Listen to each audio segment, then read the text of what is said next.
East Asia Tonight.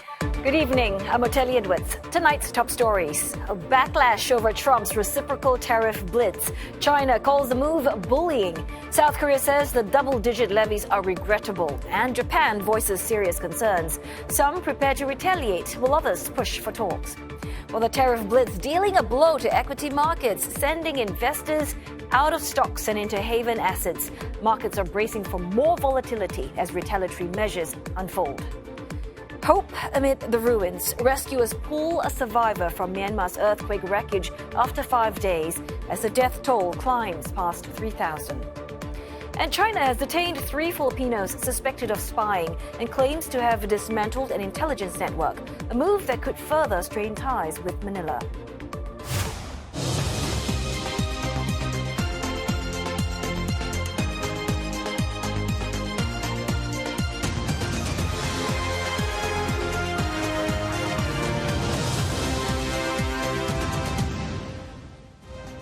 Also in East Asia tonight, Indonesia's grand plan to give millions of children a free lunch is running into problems just a few months into its launch.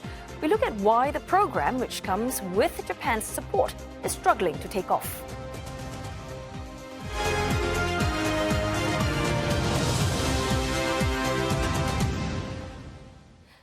Governments across East Asia are responding to U.S. President Donald Trump's announcement of sweeping new tariffs on what he's dubbed Liberation Day.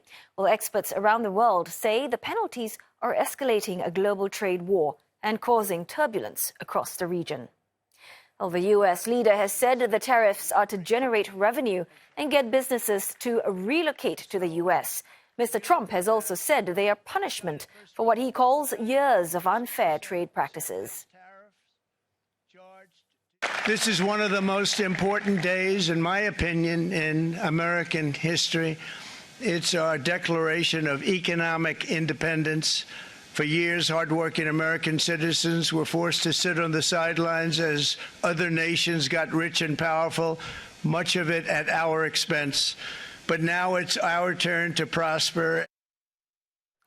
Well, the universal baseline tariff announced is 10% on all U.S. imports.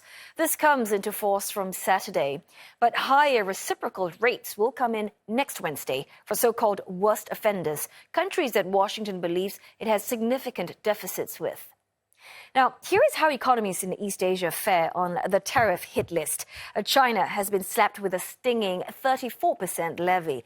That's on top of a 20% rate imposed just last month. Taiwan is next in line with 32%. South Korea has been hit with a 25% reciprocal rate, while a 24% levy has been put in place for Japan. Well, China, one of the hardest hit, has vowed countermeasures. It's asking Washington to immediately cancel the latest tariffs, repeating its mantra that there are, quote, no winners in trade wars. Japan, a close ally of the U.S., says the tariffs are extremely regrettable. Its chief cabinet secretary says the levies may flout World Trade Organization rules and the two countries' trade agreement. Now, another U.S. ally, South Korea, is calling for dialogue with Washington. Acting President Han Duck-soo has ordered emergency support measures for businesses, and the finance minister stresses that the government will continue to negotiate with Washington. Well, Taiwan says that the reciprocal levies against the island are, quote, unfair and highly unreasonable. A cabinet spokesperson says that plans are being made to start serious negotiations with Washington. For more, joining us now, we have CNA's China correspondent Olivia Seong in Beijing, as well as South Korea correspondent Lim Yun-suk in Seoul. First over to you, Olivia. Those top-level talks between China and the U.S., is that more likely to happen now? Well, Oteli, given that these tariffs on China are being viewed as higher than expected, escalating this trade row faster than expected, some analysts I have spoken to say they do expect this to perhaps change China's calculus a little bit, even though it's been preparing for this moment. Now, even though China is talking about retaliation and countermeasures, it could result in China being more willing to negotiate too, even as it calls on the U.S. to remove remove these tariffs immediately, because here's the context. China's trade surplus with the U.S. accounted for 2% of its GDP last year, and ING Bank is forecasting that the tariffs that have been imposed could pose a drag of something between 0.4 to 0.8 percentage points on growth this year. Remember that China has an ambitious GDP growth target of around 5%. Now, with regard to talks, the Commerce Ministry was asked about the possibility of China and the U.S. sitting down, and the spokesperson said that the economic teams on both sides are in communication. He said that China is willing to talk with the U.S., but he also emphasized that these talks must be based on equal dialogue and consultation. The key word here being equal, because as we know, China has accused the U.S. of bullying and these being unilateral tariffs. And this was a view echoed by the Foreign Ministry as well. 中方多次强调，贸易战、关税战没有赢家，保护主义没有出路。中方敦促美方纠正错误做法，以平等、尊重、互惠的方式，同包括中国在内的世界各国磋商解决贸易分歧。 Now, experts are also saying that China could possibly be more open to some sweeteners to get the U.S. to lower its tariffs. We're possibly looking at that deal over the sale of TikTok in the U.S., but whatever it is, China's retaliation is going to be carefully calibrated, also given its domestic audience and not wanting China or the leadership to look weak to its own people. Otelli. So you mentioned that, it's going to be very carefully calibrated, those countermeasures that China has vowed. So what exactly are we looking at, you think?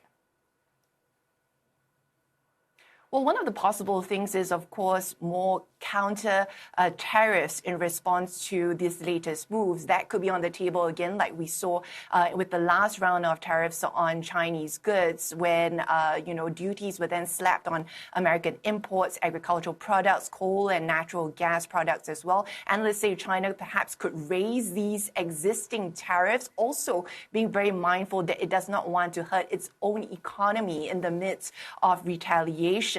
Another possibility of other levers that we have seen in the past, we saw the antitrust probe on Google, more American companies being put on the unreliable entity list. China also imposing more export controls on selected critical minerals. All these levers could be used yet again. But Chinese leaders have said previously that they have ample policy space to take into account these uncertainties in the external environment. One of the things they could also do is possibly devalue the Chinese currency to buffer against these additional tariffs, but also likely we're going to continue to see China push for domestic consumption to be its main growth driver and to rely less on its exports as it has in the past. Otelli. All right, thanks very much for that, Olivia. Now let's bring you in now, Yoon Suk. South Korea also looking to perhaps negotiate with the U.S. What other reactions are we getting in terms of the reciprocal tariffs so far? Well, although the South Korean government had been expecting this, I think the fact that this has now become a reality has hit the country hard. Now, the South Korean government scrambled early this morning to respond to those tariffs, with the acting president Han Duck-soo holding a meeting very early this morning. And then after that, straight away, was another meeting by the finance minister, Choi Sang-mok, with trade-related ministers. And there at the meeting, Minister Choi was saying that the government would do all it can to keep the market stable, and that the government will be operating a monitoring system in various sectors like the foreign exchange, the government bonds, and money markets. Now, South Korea will also be looking to expand to other countries, since the country is now very dependent on the United States market. Now, let's listen to what the minister said. 글로벌 통상환경 변화를 계기로 우리 경제 산업의 체질 개선 노력도 병행하겠습니다. 신시장 개척을 통해 수출 시장을 다변화하고 가격이 아닌 기술을 기반으로 한 근본적 산업 경쟁력을 제고하며 국내 일자리를 지키는 정책적 노력도 더욱 강화하겠습니다.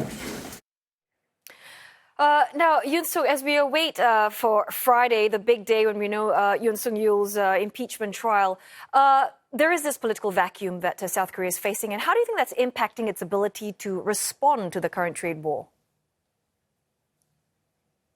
Well, it is definitely going to have an impact because there have been no discussions or talks, negotiations between the leaders of South Korea and the United States because right now South Korea doesn't have a president. On Friday, the Constitutional Court here will be giving its verdict on President Yoon Suk-yeol. And so, we'll have to wait to see what the results of that will be. But because even if South Korea wants to negotiate with somebody now in the United States, South Korea doesn't have a leader. And in fact, Chung Il-sung, the chairman of Hyundai Motor, which recently announced this huge investment in the United States, was cited as saying that there's so much that a company can do on its own and that this tariff issue was something that had to be handled between the two governments. And, for South Korea, it could be a while before that happens because, what happens on Friday at the Constitutional Court will really decide the future of South Korea. Now, out of the 8 judges, 6 of them will have to agree that President Yoon's action of declaring that martial law in December was a serious violation of the Constitution, so serious that he needs to be impeached and removed from the presidential office immediately. Now, if that happens, then the presidential election will be held within 60 days. And so it's only around June, the earliest, that South Korea will have a new president. But then if President Yoon is not impeached, then he will be returned to the presidential office immediately, which means that he could try to talk to President Trump as soon as possible. But, right now here in South Korea, it's really uncertain if this political turmoil is going to end there because the country is so divided that there are mounting concerns of more instability, whether he's ousted from office or reinstated into the presidential office. And so, right now, this tariff issue from the country's closest ally, the United States, is not helping the situation here in South Korea. Well, thanks so very much for that report. CNA's Lim Yun-suk in Seoul and Olivia Seong in Beijing. Well, we are going to go for a short break now, but coming up in East Asia tonight, we'll keep the conversation going. We'll explain how the Trump administration derived the reciprocal tariff rates for various economies. And we'll also be speaking to an expert to assess the possible impact of tariffs on Asian economies and global trade.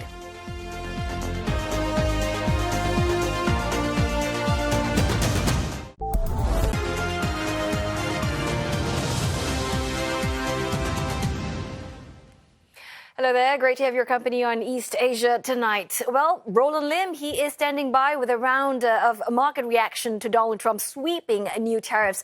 Roland, so equity markets, I believe they tumbled in the aftermath.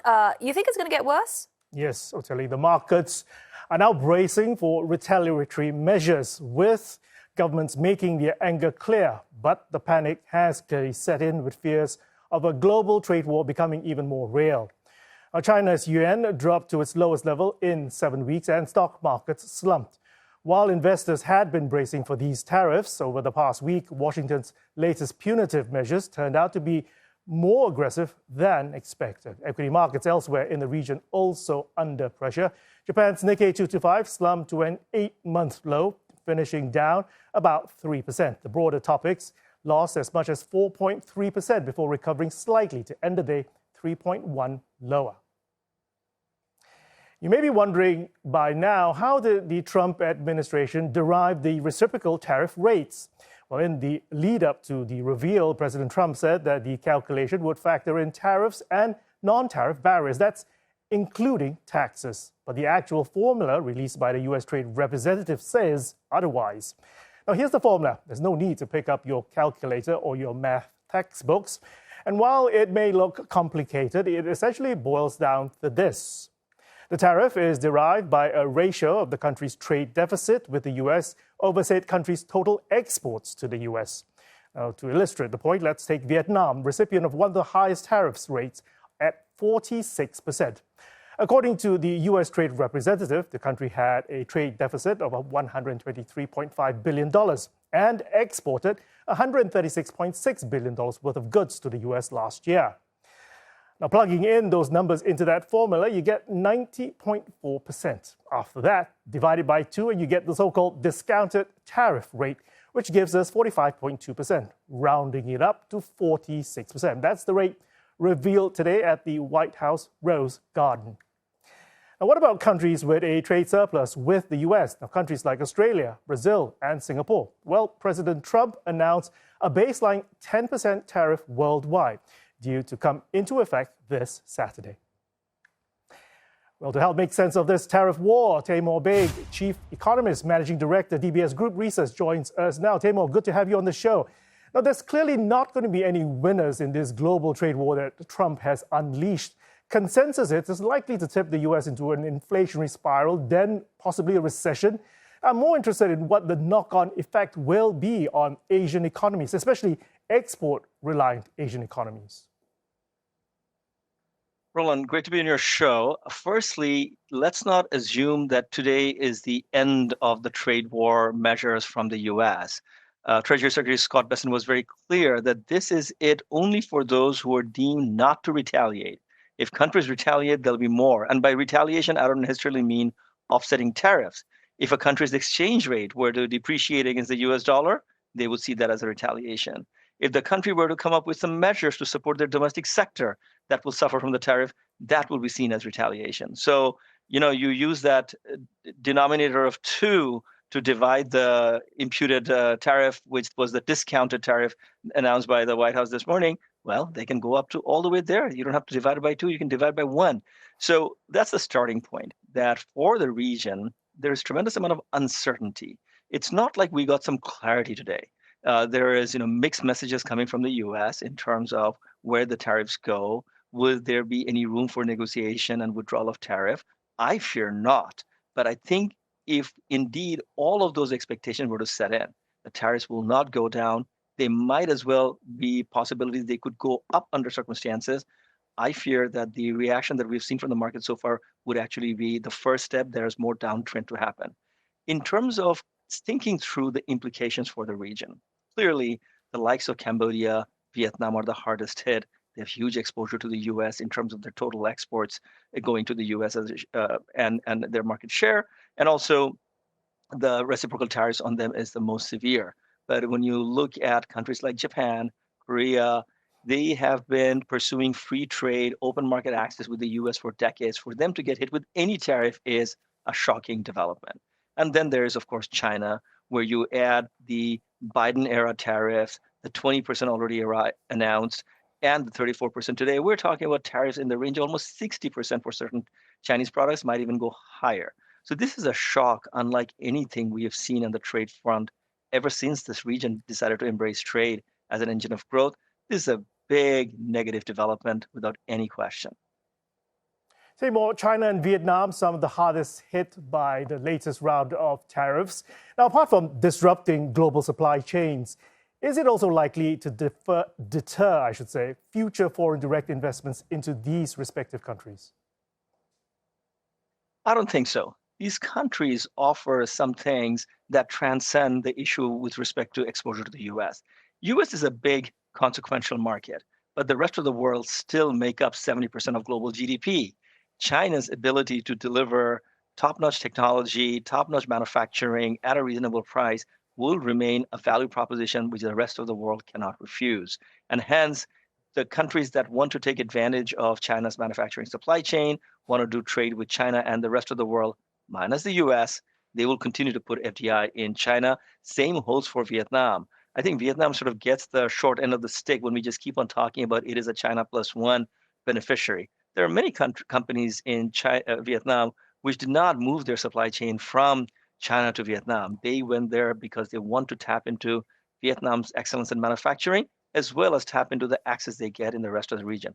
That will continue unabated.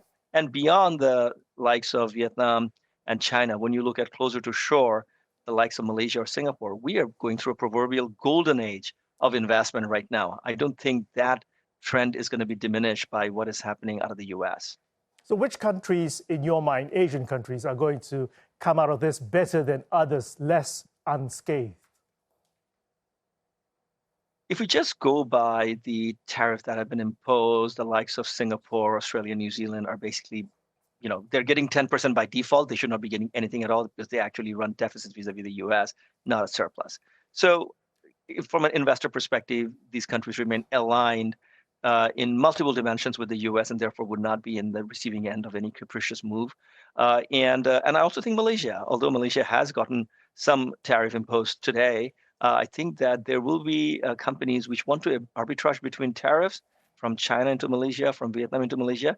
It will make sense. Malaysia sort of stands in the unique position where it is capable of absorbing both low-cost and high-cost manufacturing. It has wages that are competitive at both ends, know-how, manpower supply that are attractive, and hence Vietnam plus one, China plus one could readily manifest in a country like Malaysia. But Roland, I will hasten to restate the earlier point. Don't think that the same dynamic that we saw in the past of the likes of Vietnam and Mexico benefiting from China plus one can be readily replicated. Because if we were to see a massive amount of investments and exports reorienting toward Malaysia, the U.S. Department of Commerce will notice, Trump will notice, and they will be again on the forefront of that a year from now. Taimur, very quickly before I let you go, I'm curious. Trump levied 10% tariffs on 2 uninhabited islands in Australia, Heard and McDonald Islands, as far as I know, populated by only penguins, and then another 27% tariffs on a largely uninhabited island, also in Australia, Norfolk Island. What gives? To quote from The Wizard of Oz, we're not in Kansas anymore. Again, what happened today is so broad-based that even uninhabited islands are getting in the radar of the U.S., sort of tells you how indiscriminate this trade war is. It is a lose-lose for the whole world, America included. Nobody will benefit from it. Few protected industries here and there. There'll be a relative gradation with the Singapore benefits or loses less than Vietnam or Vietnam loses less than somebody else. But by and large, this is an unambiguously negative development as underscored by uninhabited islands also facing tariffs. Not in Kansas anymore, Taimur Baig. Thank you for those insights. He is Chief Economist, Managing Director at DBS Group Research. Thank you. South Korea's central bank vowing to closely monitor market volatility and take action as needed, describing the latest U.S. tariffs as stronger than what markets were expecting.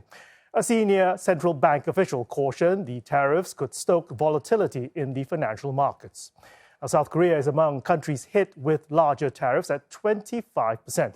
South Korea is one of the nations most vulnerable to protectionist policies as its economy is heavily reliant on earnings from abroad. While most economists expect the Bank of Korea to stand pat when it next sets policy on April 17th, many see the possibility of a move next month after the impact of U.S. tariffs becomes more clear.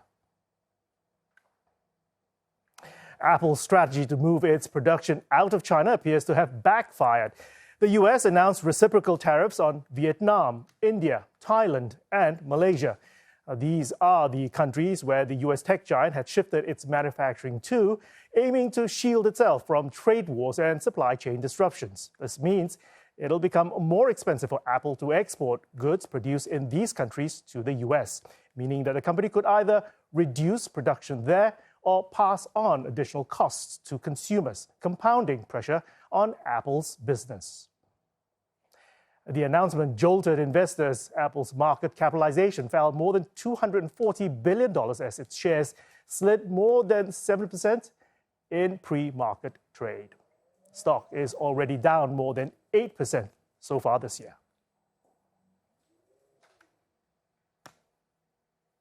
And that'll do it for Business. Otelli. Thanks so very much for that, Roland. Well, we are going for another break now, but coming up next on East Asia Tonight. China says it has dismantled a Philippine intelligence network and arrested 3 Filipinos it suspects of spying.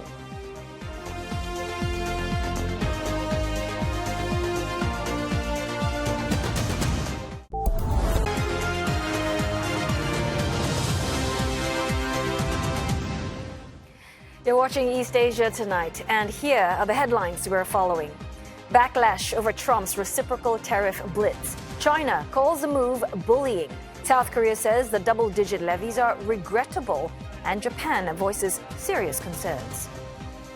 Well, the tariff blitz dealing a blow to equity markets, sending investors out of stocks and into haven assets. Markets are bracing for more volatility as retaliatory measures unfold.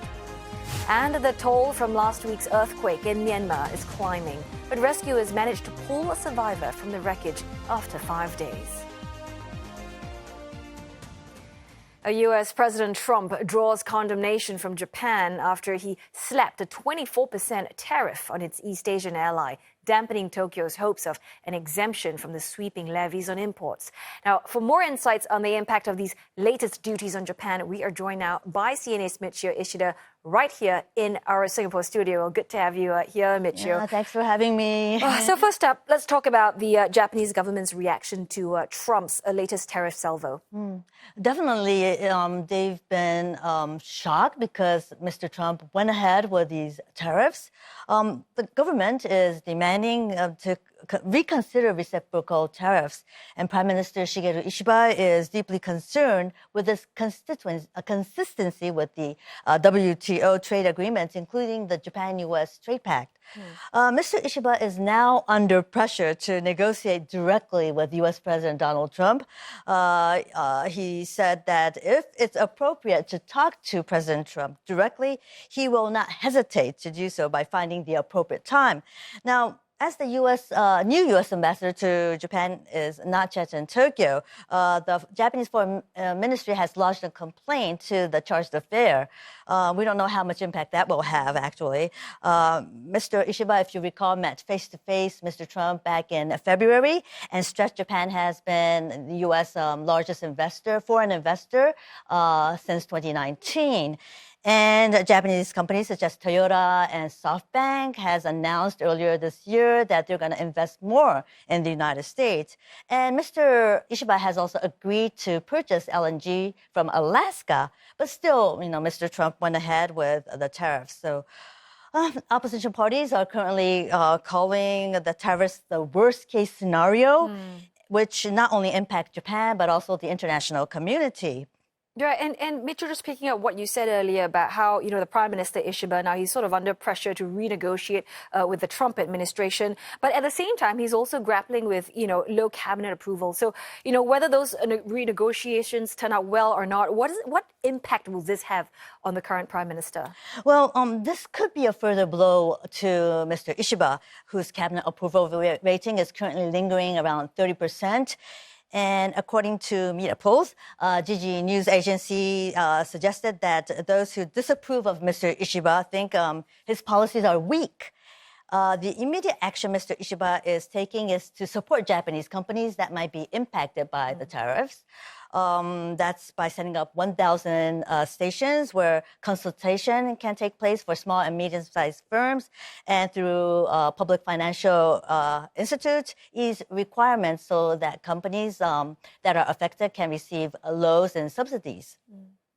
So I guess, the question on quite a number of people's minds, right, is whether all these new tariffs on Japan could possibly push Tokyo, which we all know is a U.S. ally, even closer to China as a last resort. Well, actually, since Mr. Ishiba took office last October, trade and economy-related talks have been accelerating between Japan and China.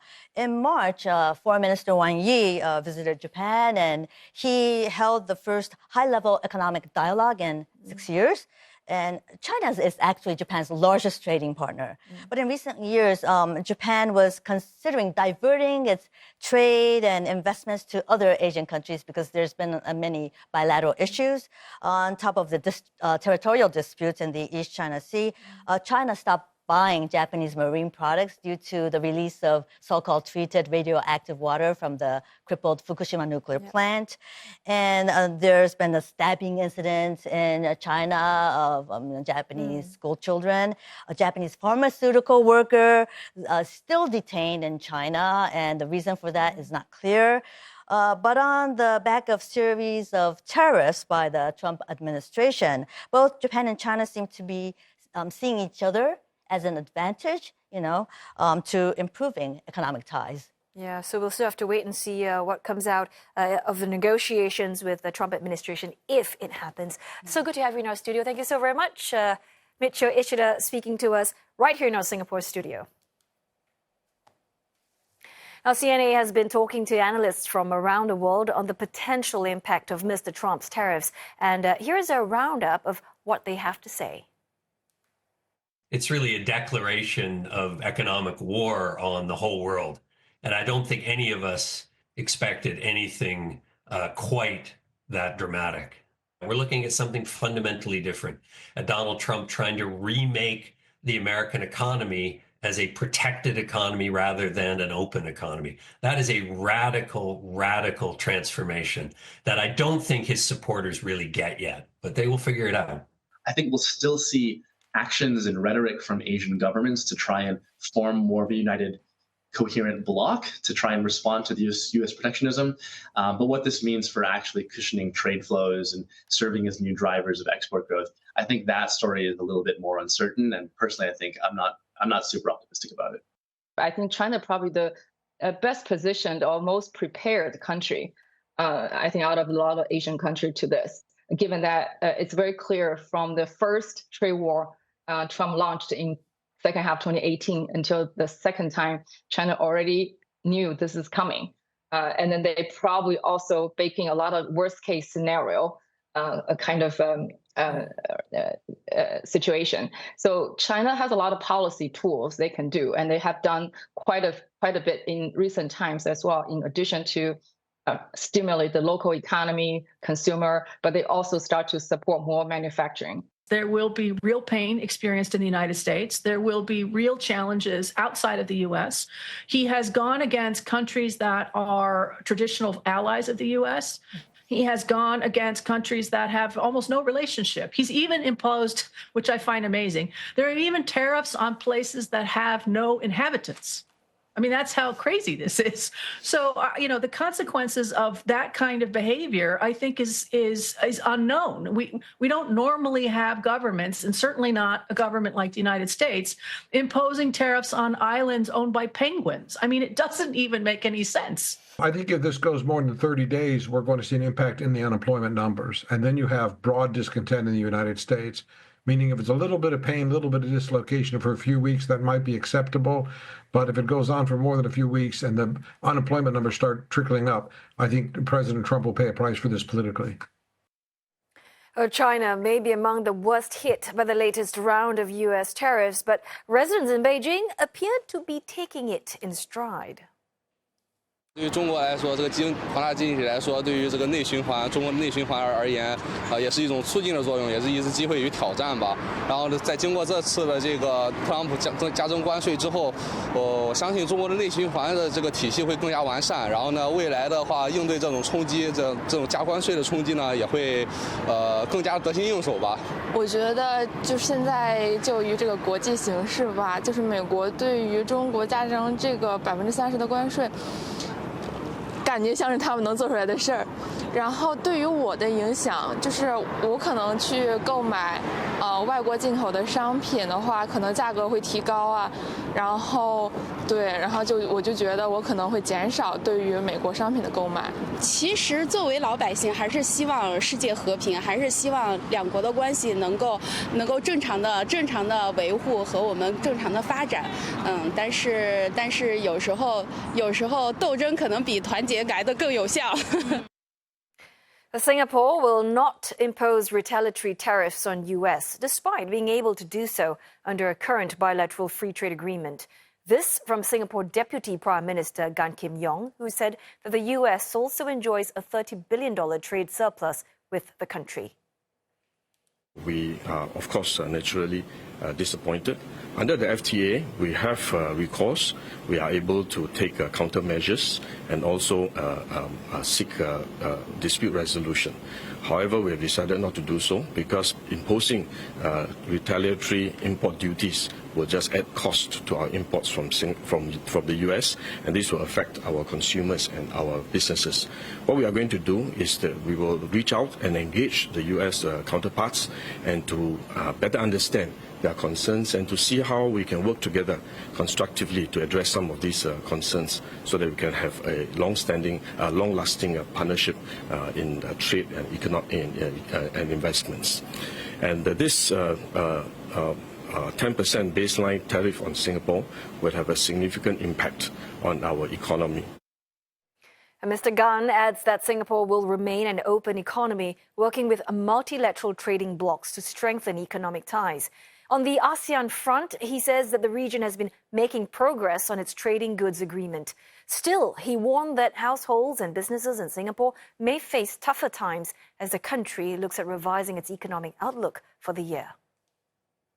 Our bigger concern really is the broader scope of impact that these tariffs, this series of tariffs, may bring about in time to come, because we can see that some countries are already announcing retaliatory tariffs, and if this tit for tat tariff measures continue, it may escalate into a situation where you may end up with a global trade war, and this will have a significant impact on the global economy, because you will affect trade flows, you will create choke points for supply chains, and you will also undermine the confidence of consumers and businesses, and investments may also slow down. So I think all this eventually may lead to a significant slowdown in the global economy, and this will also in turn affect Singapore's economic outlook in the medium to long term.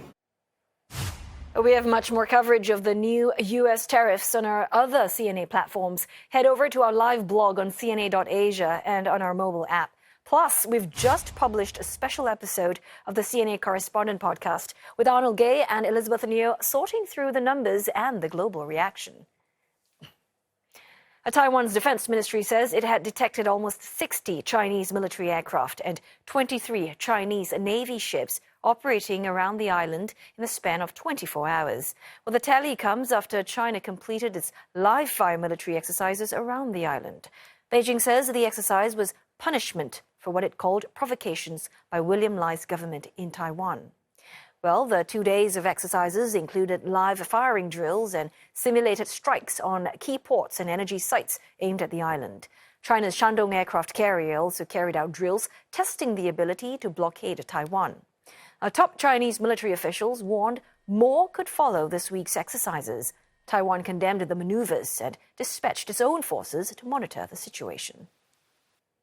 它对于以武力去解决不同的意见的这样子的一个偏执，以及作为一个集权国家，他相信拳头大就是力量，就是公理这样子的一个偏颇的一个看法，主要发动军演的一个原因，我们认为就是这样的一个原因。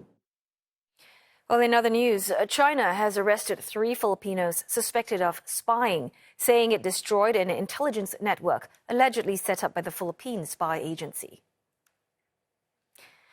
Chinese state media reported that the 3 suspects were recruited by the same Philippine agency since 2021. They were reportedly tasked to help the organization recruit and train agents and expand its intelligence network in China. The 3 were accused of providing a large amount of military-related and confidential video material to Philippine agents. Well, the arrests come 2 days after the Chinese embassy in Manila issued a travel warning to its citizens over what it called harassment from Philippine authorities. The Foreign Ministry today also lashed out at Manila for, quote, fabricating cases about Chinese spies. 中国司法机关和有关部门严格依法办案，也将保障有关人员的合法权益。近期，菲律宾方面炮制多起所谓中国间谍案，在事实不清的情况下，大搞有罪推定和污名化、政治化，中方坚决反对，并多次提出严正交涉。 Coming up on East Asia tonight, a government program to feed Indonesian children free and healthy meals is running into problems. Only a few months since it started. We'll tell you why.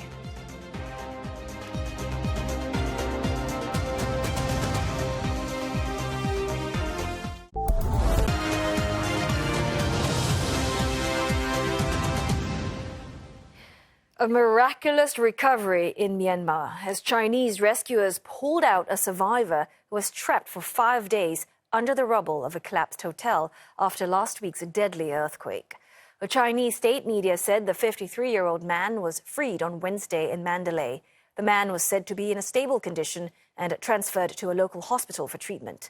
Hundreds of people in Myanmar are still missing since Friday's 7.7 magnitude earthquake, which could add to a death toll that's already crossed the 3,000 mark. Meantime, Indonesia has delivered its third batch of humanitarian aid worth more than $1 million to Myanmar. And that includes tents, medical kits and food. Indonesia also sent a team of 61 search and rescue officers earlier this week. But conditions could get even tougher for rescue and relief efforts, with the forecast of unseasonal rain next week. International aid groups have also warned that the weather could cause disease outbreaks among survivors camping in the open. Well, many are choosing to stay outdoors because of strong aftershocks rattling the area.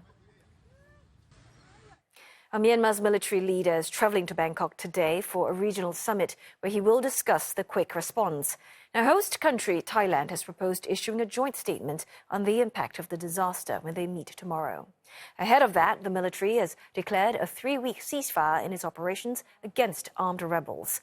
The move follows some resistance groups declaring temporary ceasefires and also calls for a halt in the fighting by aid agencies and foreign governments to facilitate relief efforts and ensure the safety of aid workers. But just a day earlier, the military fired warning shots at the Chinese Red Cross aid convoy on its way to help those quick victims. Beijing says both the rescue team and supplies are safe. CNA's Leong Wai Kit tells us about the significance of the temporary truce and how the military is managing the aftermath of the quake disaster. Whether or not it will lead to a permanent truce, the quick answer is unlikely, very, very unlikely. But this current truce is significant, especially if it's able to do the job that it's designed to do. There are 3 key factors that will make this truce sustainable. 1, it's short, it's just 3 weeks. And 2, the opponents of the junta have already been on board. The NUG, some ethnic armed groups have already declared truce. But the third factor, which is perhaps the most important factor, is the presence of international rescue workers in Myanmar. There are hundreds of them from 15 countries. And if you recall, recently, the Myanmar army had come out to say that, yes, we did fire at a convoy of China trucks because they didn't stop at a checkpoint. They did not apply for the proper documentation to be there. It is enough to tell you that international aid workers' presence plus potentially trigger-happy soldiers, regardless of which faction they're from, equals a disaster. And this is very likely something that Min Aung Hlaing wants to avoid because from a regional point of view, as we speak, Min Aung Hlaing is preparing to go to Thailand for a summit in person. And he's very likely to talk about in his talking points to his to ASEAN leaders and as well to leaders in Thailand. He's very likely to say that the Myanmar army has come up with plans to have ceasefires, rebuilding plans, and keeping people safe there. Now, one key development I'm looking out for is whether or not his narrative of holding elections would still be there, because right now, with the country coping with the aftermath of a 7.7 quake, holding elections becomes even more impossible. Well, you can catch the latest updates on the earthquake rescue and recovery on CNA.Asia and on our mobile app. Indonesia's free meals program for children has faced difficulties since being launched in January. There are food safety concerns, budget and logistical challenges. Chatni Vitvani finds out what the program, a collaboration with Japan, is getting right and what problems remain. It's an exciting morning for these parents. They're getting free nutritious meals for their children, all of whom were recipients of free meals during the program's trial phase. Ipa is feeding her third child and youngest daughter, Kalila. Yang pertama mungkin anaknya rada susah makan ya. Terus yang kedua juga ya mungkin menu-menu untuk sehari-harinya itu ya yang rada-rada susah. Saya khawatir sih ya, soalnya Kalila kan berat badannya kurang. Ipa's neighbor, Yola Gustiana, is pregnant with her second child, but this is the first pregnancy during which she's getting free, healthy food. Karena kan saya kurang juga sehat ya, pola hidupnya ya, pola makannya juga. Nutrisinya juga lebih terlihat juga, ada buah-buahnya juga, sayuran juga dapat semuanya sih. Over in Jakarta, 380 students from 1st to 6th grade in this school are recipients of a free nutritious meal consisting of rice, long beans, tofu, chicken, and fruit. Anak-anak sudah hampir jarang setelah upacara itu mereka ngeluh pusing dan sebagainya. Sangat bermanfaat, membantu sekali, khususnya anak-anak yang kategori menengah ke bawah. Despite a positive response from communities, concerns have emerged about factors such as food safety, target reach and finance, among others. Makan bergizi ini secara fisik tidak mudah untuk segera ke seluruh rakyat. Untuk itu saya, Prabowo Subianto, Presiden Republik Indonesia, saya minta maaf kepada semua orang tua, kemudian semua anak-anak yang belum menerima. Tapi saya yakini bahwa tahun 2025, akhir 2025, semua anak Indonesia akan dapat makan bergizi. Cases of food poisoning have also tainted the program's rollout. Nutritionist Dr. Tan Shot Yen says that while everybody does want to support the program, its rollout was far too fast. The technical book is developed. It is ready by December in 2024. So within few weeks, everything should get ready. So for me, wow, the socialization of this program is very scarce at the grassroots. If we say that this is a good food, it is a well-balanced food, they have to finish. But if they are not ready to accept, of course, they're going to be food waste. $4.5 billion from the state budget was initially allocated for 2025 for the program to reach 83 million Indonesians by 2029. Now, the government will inject an additional $6 billion through budget cuts to reach that target this year. Pressure is mounting on officials to get it right. Target kita adalah satu, pemenuhan kalori. Yang kedua adalah pemenuhan komposisi gizi. Yang ketiga adalah aspek higienisnya. Yang keempat adalah keamanan pangannya. There is optimism that the program will ultimately help in fighting stunting. Kita pastikan nanti ada monitoring dan evaluasi. Untuk memastikan kita ketemu lagi mungkin 3 bulan, paling lambat 6 bulan ke depan. Nah, nanti bisa kita melihat treatment yang kita berikan, gimana nanti tinggi badannya, berat badannya nanti kelihatan. The Free Nutritious Meal Program runs across all of Indonesia's 38 provinces with a consistently growing number of kitchen service units. Observers say authorities will benefit from a deeper engagement with experts, which could potentially lead the program to evolve for a better Indonesia in the future. Chandni Vatwani, CNA, Jakarta. And that wraps up Thursday's edition of East Asia Tonight. Don't forget your headlines anytime at cna8.asia, and you can always look us up on Facebook and YouTube. Thanks for accompanying.